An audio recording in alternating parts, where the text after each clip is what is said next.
Hello everyone and welcome back to another tutorial from Tech for Gamers. In this video, I'm going to show you how you can use a redeem code or an exchange code on the Flash Party game. So let's get started right away.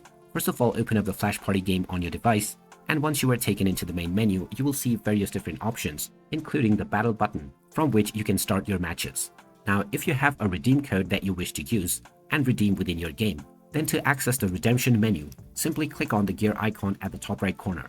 Then click on Settings, and now at the bottom right corner, you will see the exchange code option. You can simply click on this, and now you can enter your exchange code within the given box. Just type in your exchange or redeem code, and then click on the exchange button or press the spacebar key. This will then check your code, and if it is legit, then you will be provided the associated reward as well. You can use as many exchange codes that you have in order to get your rewards, and then you can use these rewards to purchase various items, heroes, and collectibles within the shop menu.